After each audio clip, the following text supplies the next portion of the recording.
Assalamualaikum warahmatullahi wabarakatuh. Waalaikumsalam warahmatullahi wabarakatuh. Alhamdulillah alladzi 'allama al-insana ma lam ya'lam. Asyhadu an la ilaha illallah wahdahu la syarika lah wa asyhadu anna Muhammadan 'abduhu wa rasuluhu wa la nabiyya ba'dahu. Allahumma salli wa sallim ala Rasulillah Muhammad ibn Abdillah wa ala alihi wa sahbihi wa mawalah. Rabbi zidni ilman nafi'an warzuqni fahman wasi'an. Rabbi shrah li sadri wa yassir li amri wahlul 'uqdatam min lisani yafqahu qawli. Rabbi saddid lisani wahdi qalbi bihaqqi sayyidina Muhammadin sallallahu alaihi wasallam. Allahumma arzuqna fahman nabiyyin wa hifdzal mursalin wa ilhamal malaikatil muqarrabin. Ya Rabbana ya mujib ya hadiran la yaghib. Tawajjahna wa tawassalna ilayka bin nabi Muhammadin sallallahu alaihi wasallam. Fataqabbal minna innaka antal alimul hakim. Amma ba'd. Al-muhtarimul kiram, al-ustadzul fadil, muassisul majlis, Ustaz Rijal Kasim, Magister Sains, Bapak Sanadi, para tokoh-tokoh masyarakat, tokoh-tokoh adat, ada Ustaz yang baru jumpa di bulan lalu, Hafizul Quran, Ustaz Akbar, Ustaz Yufri, bapak-bapak, ibu-ibu, hadirin hadirat, jamaah majlis yang dimuliakan, yang dirahmati Allah.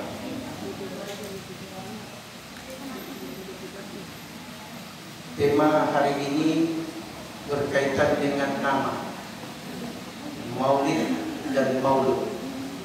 Kalau dilolak dibilang apa? Maulid. Tapi pernah dengar Maulud? Pernah ya? Tapi orang-orang pada umumnya mau nyebut dengan Maulid. Maulid bahasa Indonesianya yang terlahir atau yang lahir. Kalau disebut yang lahir berarti bukan. Yang disebut yang terlahir berarti kelahiran seseorang yang berkaitan dengan waktu. Jadi ketika disebut Maulidun Nabi, Maulidur Rasul, itu artinya hari di mana Nabi atau Rasul dilahirkan. Itu Maulid namanya. Kalau Maulud, orangnya yang lahir. Jadi kalau disebut Mauludur Rasul atau Mauludun Nabi, itu artinya Nabi Muhammadnya itu yang lahir. Bisa dipahami? Nah, yang sekarang kita peringati apa ini, Bu? Maulid apa Maulud? Yakin? Hah? Yakin? Maulid? Maulud? Ini ada dua ini. Ada yang bilang Maulid, ada yang bilang Maulud. Yang mana yang betul? Nah, nanti apa yang kita pilih itu nanti yang akan dijelaskan. Yang tidak dipilih itu juga nanti akan diuraikan. Yang pilih Maulud, Maulud siapa? Oke. Apakah yang namanya Muhammad bin Abdullah berkaitan dengan Maulud? Apakah dia seorang manusia? Saya tanya ibu-ibu. Apakah Muhammad bin Abdullah atau disebut Abdul Qasim, Muhammad putranya Abdullah, cucu bin Abdul Muthalib, Mauludnya itu, orangnya yang lahir itu, apakah dia manusia? Dari mana ibu tahu dia manusia? Dari mana ibu tahu kalau yang lahir itu manusia? Karena dia kawin, beliau makan, beliau senang, beliau gembira, beliau sedih, beliau capek, beliau sehat. Semua yang kita rasakan dan kita alami, itu pula yang dirasakan dan dialami oleh Al-Maulud Nabi Muhammad SAW. Ini Bapak, Bu. Nah, apakah secara lahiriah Muhammad bin Abdullah ini lahir sebagaimana lahirnya anak-anak yang lain? Ibu, apakah Nabi lahir dari rahimnya seorang ibu? Atau dia lahir bagaikan Siti Hawa? Ya,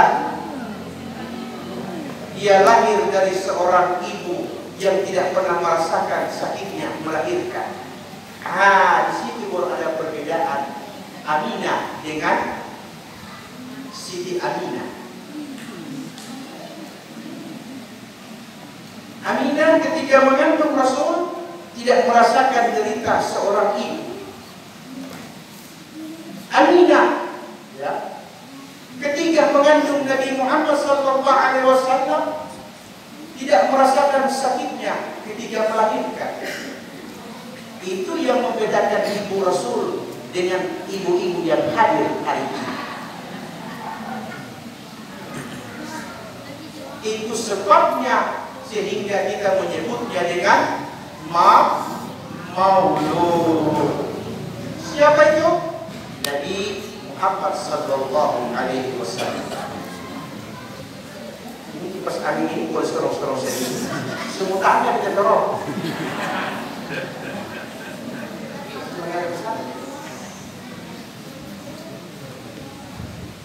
Jadi bagus. Siti Aminah ketika akan mengandung Nabi Muhammad sallallahu alaihi wasallam, beliau bermimpi seluruh cahaya berkumpul di dalam rahimnya. Dalam Sirah Nabawi, beliau diberi isyarat oleh Allah bahwa inilah rahim yang paling suci yang pernah Allah ciptakan di muka bumi. Rahim seorang wanita yang akan lahir, Nur Muhammad membawa cahaya. Makanya kalau kita baca Barzanji, kita sebut dengan Nurun Fauqa Nur, cahaya di atas cahaya. Maksudnya apa yang disebut dengan cahaya di atas cahaya? Rasulullah ketika melihat seseorang, tiba-tiba orang itu langsung menyadari kesalahan dan kehilafannya. Kalau dia seorang muslim, kalau dia non-muslim, maka saat itu tiba-tiba hatinya ingin mengikuti agama Rasul hanya dengan melihat Nabi. Ada cahaya hidayah, cahaya taufik, cahaya ma'unah yang keluar dari wajah Nabi kita Muhammad sallallahu alaihi wasallam yang lahir dari rahimnya seorang wanita yang suci.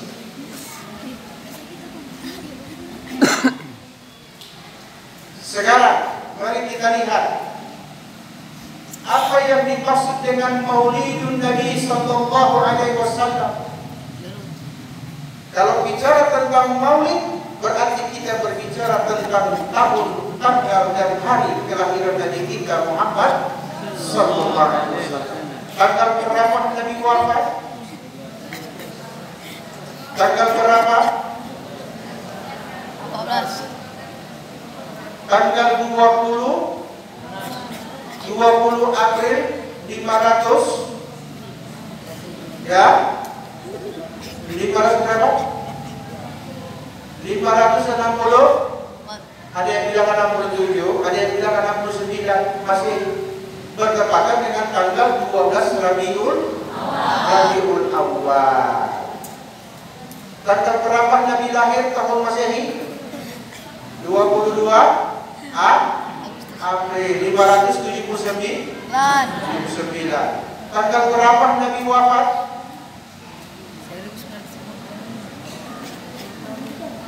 Tanggal berapa, Bu? Kalau tanggal Hijriah, tanggal 12 Rabiul Awal Nabi lahir. Nabi wafat tanggal berapa itu? Ya.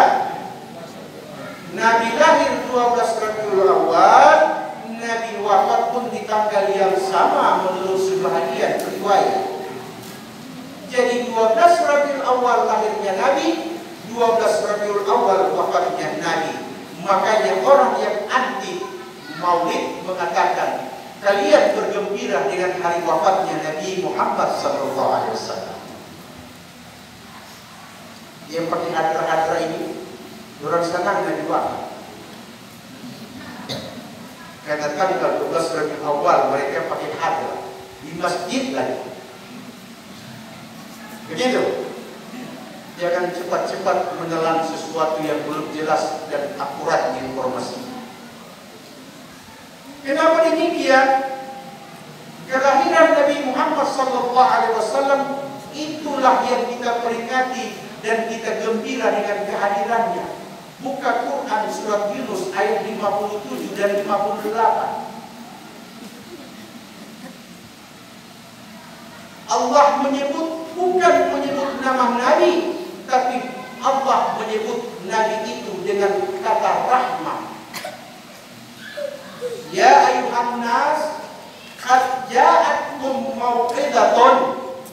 Hai manusia, telah datang pelajaran Allah kepadamu min rabbikum, dari Tuhanmu, yaitu Quran. Syifa lima bisudur. Quran bila kalian ikuti, dia menjadi obat bagi hati. Menjadi obat bagi hati kalau diikuti. Tapi pertanyaannya, bagaimana kita mengikuti Quran? Tidak bisa, Pak. Bapak tidak bisa mengikuti Quran kalau Bapak tidak melihat contohnya seperti apa kata Quran dan bagaimana melaksanakannya. Di Quran tidak dijelaskan ketika takbir baca niat berawalan dengan takbiratul ihram. Di Quran tidak diajarkan awal bacaan doa iftitah. Di Quran tidak diajarkan bacaan tahiyat awal dan tahiyat akhir. Di Quran tidak diajarkan bacaan sesudah Al-Fatihah. Dari itu semua sehingga orang yang pakai Quran tinggalkan hadis maka sesat jalan. Quran teorinya, hadis Rasul prakteknya. Contoh, Bapak, Ibu pernah sholat? Pernah. Pernah sholat sendirian? Pernah sholat berjamaah? Bagaimana cara Ibu dan Bapak sholat sendirian dan berjamaah?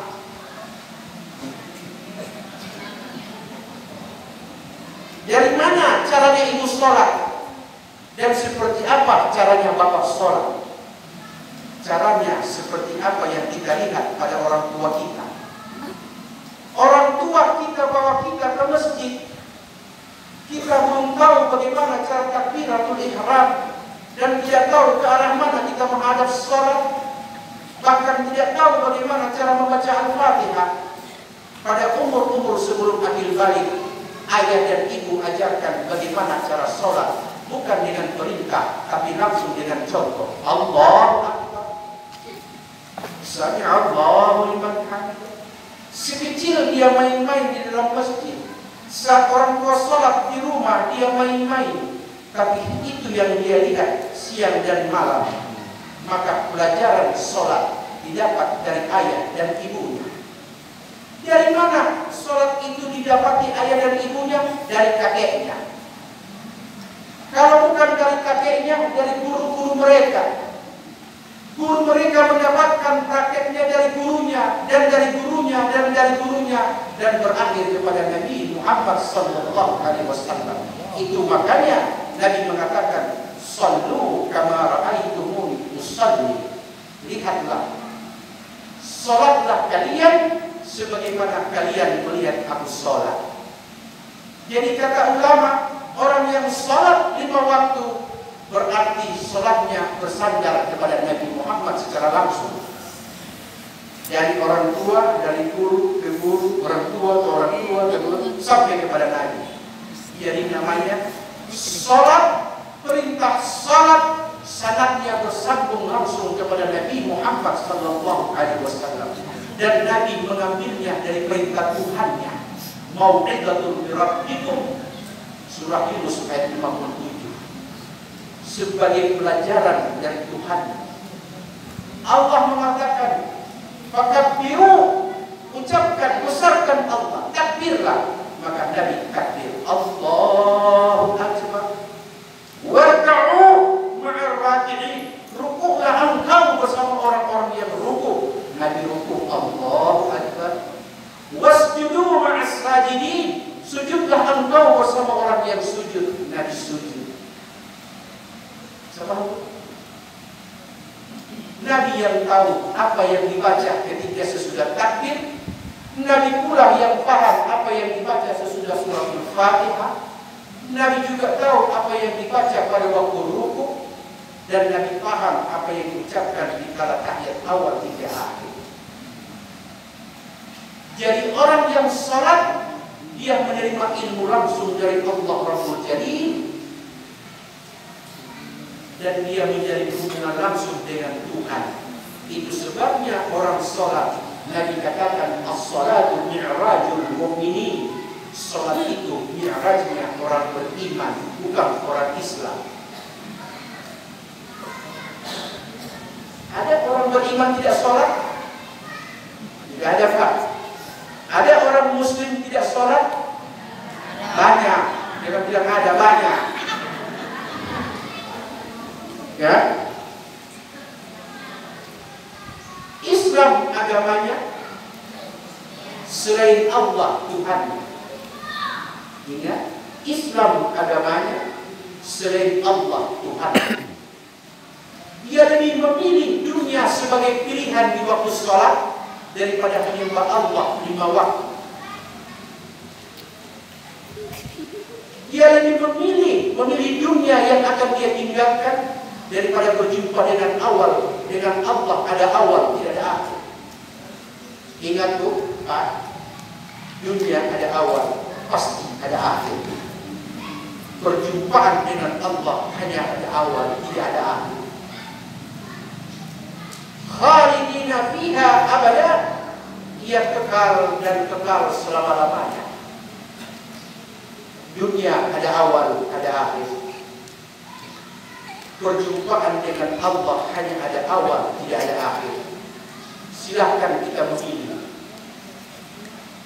Ketika kita memilih dunia, maka dunia akan memberikan jawaban dengan pasti, tergantung bagaimana kau hidup di dunia. Kalau berbicara hidup di dunia, berarti kita berbicara dunia dan segala isinya. Apa yang ada di dunia? Kemewahan, kedudukan, kekuasaan, ya, syahwat, ya, semua ini ada di dunia. Dan kita habiskan waktu 1 kali 24 jam untuk mengejar ini semua. Zuina lin-nasi hubbu syahawati minan nisa wal banin wal qanatir muqaddara min al-dhahabi wal fiddati wal khayl musawwamati wal an'am wal harth. Dzalika mata'ul hayatid dunya. Quran surah Al-Imran.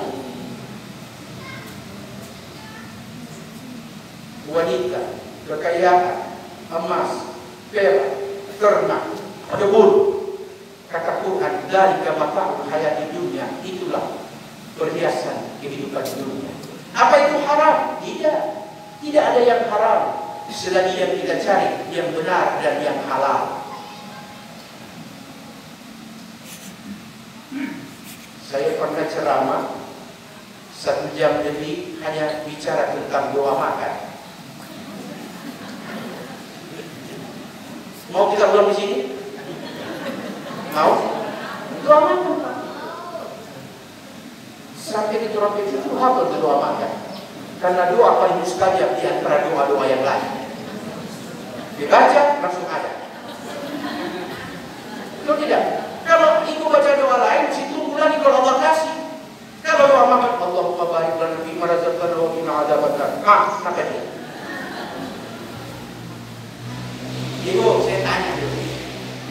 Saya kembali sedikit dulu ya. Apa artinya Allahumma barik lana? Hari itu majlis taklim mesti tahu. Apa artinya Allahumma barik lana? Ya Allah, berikan kami berkah. Apa yang harus diberkahi? Fima razaqtana, dari apa yang Engkau karuniakan, yaitu rezeki. Jadi kita cari itu rezeki, kita minta berkahnya dari Allah. Allahumma barik lana fima razaqtana.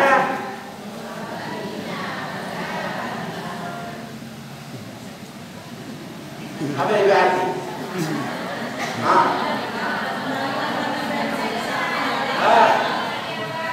Dan hindarkan kami daripada siksa neraka. Sebetulnya itu doa. Sebenarnya salah. Jangan pakai insya Allah, ini kita tanya ini sebetulnya itu doa. Allahumma barik lana fi marzaqtana wa qina adzabannar. Betul tidak? Betul. Terjemahannya sudah jelas tidak? Jelas. Sekarang mari kita lihat mana yang ada berkah dan mana makanan yang tidak ada berkah.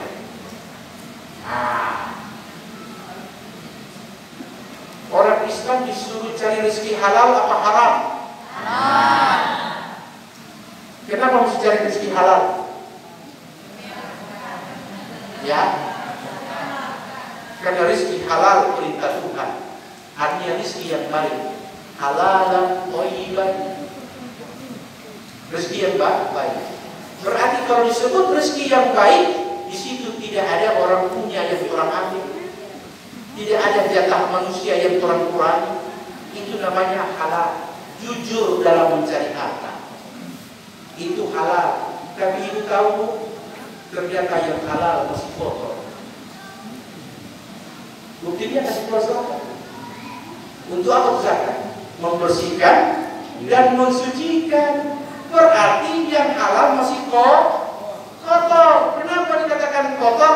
Karena ada miliknya orang miskin di situ yang kau belum kasih haknya orang. Di situ ada Mama Ade punya, ada Birman punya, ya, ada Ciola punya, Om Hasan punya, ada semua di situ. Kasih keluar itu ibu, itu orang punya, itu orang PH. Tapi tidak mencari kita, yang setengah mati kita. Kau apa? Kau datang-datang perintah berbagai dari orang. Ini orang menghindar zakat namanya. Saya tanya, ibu jualan apa di pasar? Saya jual sembako. Yang belanja di sembako itu orang kaya atau orang susah? Campur. Yang ada doi, yang ada doi, yang ada doi cash, yang ada doi utang. Betul tidak? Mereka belanja, Bu. Belanja. Dari orang-orang miskin inilah ibu dapatkan kekayaan tadi. Oke? Maka Allah bilang keluarkan bahagian orang-orang miskin. Itu sebabnya ada ulama mengatakan, di mana engkau berusaha, di situ zakat mal dan fitrahmu dikeluarkan. Jangan dikirim di kampung orang. Karena yang berikan rezeki kepadamu orang di kampungmu, bukan di kampungnya orang. Jelas? Nah, sekarang dia tidak kasih keluar zakat, kecuali 1 tahun 1 kali, cuma namanya fitrah. Cuma 2 kilogram steak dia kasih keluar. Dia bilang sudah zakat. Baru waktu dia makan, yang kedua malah panjang. Allahumma barik lana fi ma razaqtana wa qina adzabannar. Dia tidak sadar ada hak orang yang dia minta diberkahi oleh Allah. Apa mungkin sesuatu yang ada di dalamnya milik orang kemudian diminta Allah berkahi makanan itu? Tidak mungkin. Allah tidak akan pernah memberikan keberkahan dan sesuatu nasi yang kau masukkan ke dalam tenggorokanmu sebelum kau keluarkan hak orang. Ketika sudah keluar fitrah, sudah keluar zakat, baru kau bermohon, Allahumma barik lana fi ma razaqtana wa qina adzabannar.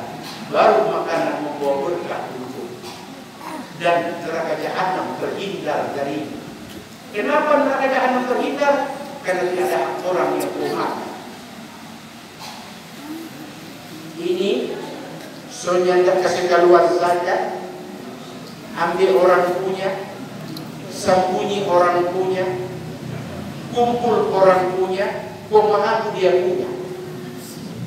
Baru kalau mau makan baca doa Allahumma barik lana fi ma razaqtana. Kira-kira doa itu tidak akan melaknatnya. Doa yang dia ucapkan akan melaknatnya kata Nabi. Karena yang dia minta jauh panggang dari bara api. Maulidul Rasul, Mauludun Nabi, kelahiran Nabi dan waktu kelahiran Nabi mengajarkan kita tentang hal-hal yang ini. Sehingga kita beragama menjadi agama yang pasti, bukan agama di mana kita bertanya-tanya terus dan bertanya terus. Terakhir,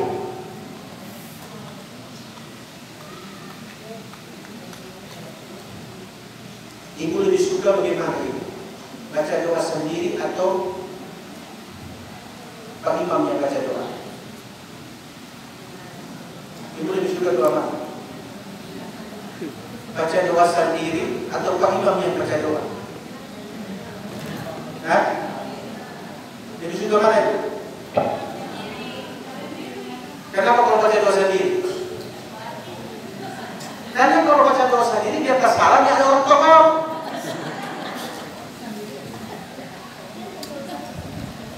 Betul tidak? Biar pakai bahasa Mongol tetap Allah tahu. Kalau di masjid Pak Imam biar tahu bahasa Mongol tetap mesti pakai bahasa Arab. Masa bu? Ya Allah syukur mu'anto dan sebagainya. Tidak mungkin lah. Ya? Bisa dipahami itu? Kalau ibu mau berdoa, ibu mau minta itu doa seperti apa dan bagaimana caranya Allah kabulkan? Ibu suka doa ibu dikabulkan atau ditolak? Saya tanya satu kali lagi. Terakhir, ibu suka doanya ditolak apa diterima?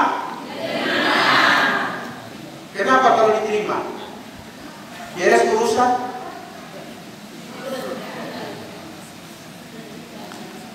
Sayyidina Ali karramallahu wajhah.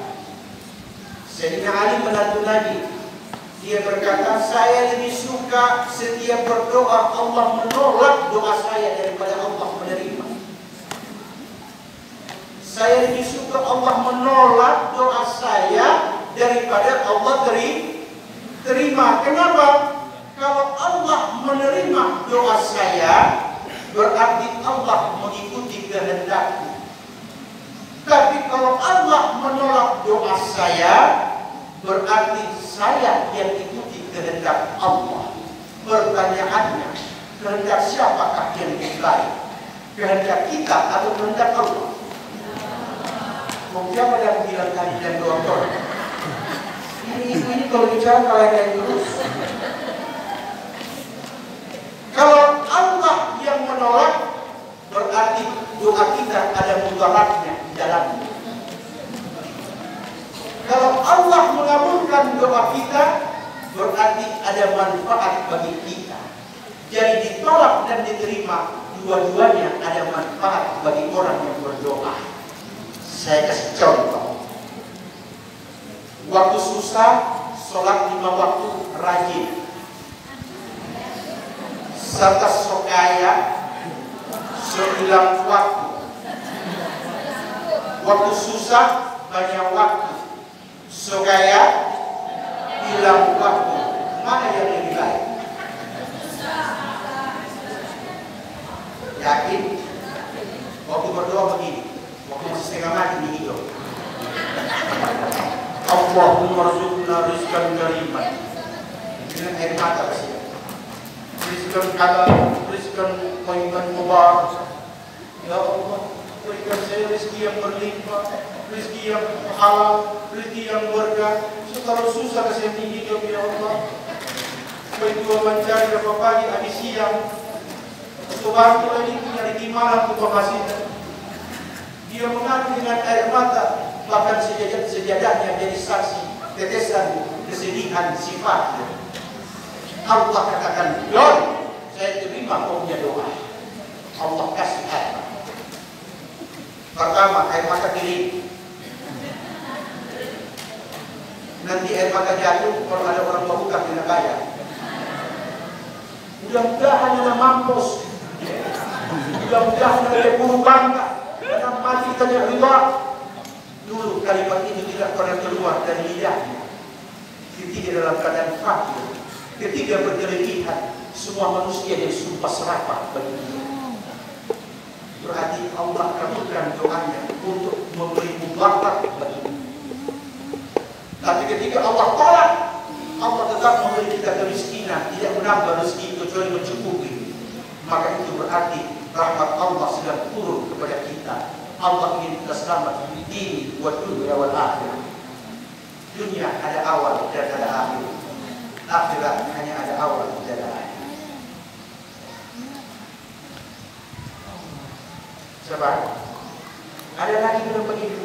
Kita ini seolah-olah keluar galap-galap, pulang galap-galap, mencari. Nanti pulang peras gerita, kepala semua kaki semua dikepala. Kasih pendapatan pas-pas. Yang bisa belah, dia bisa belah. Pokoknya tidur terus. Pemalas. Untuk rezeki banyak pada dia. Ini berarti sudah ada tuyul bagi dia. Karena kadal fakru ayyakuna kufra. Terkadang kefakiran menjadikan dia kufur kepada Allah. Karena dia tidak bisa seperti yang di sebelah, maka cara yang paling aman berburuk sangka. Dia baru pulang dari kampung. Kita tahu di kampung ini banyak orang pandai. Dia pulang dari kampung masuk di auto.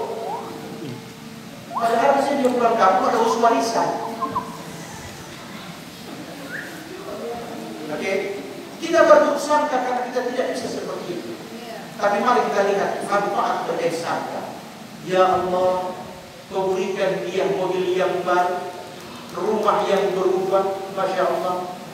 Saya berbuat baik kepada dia, berawal dengan berbaik sangka. Saya bergaul dengan dia, senyum tidak berubah. Karena dia belum punya mobil, sampai dia punya motor, senyum saya tetap ikhlas baginya. Di tengah malam, tiba-tiba anak sakit perut. Minum obat kampung tidak mempan. Terpaksa mesti bawa lari ke rumah sakit. Hanya dia yang punya motor. Lihat. Kok anak paling banyak sekali cara jahat dia. Di mana tuh yang buka kali? Mana pilih? Buang malu atau anak mati? Berarti yang harus beritahu malu.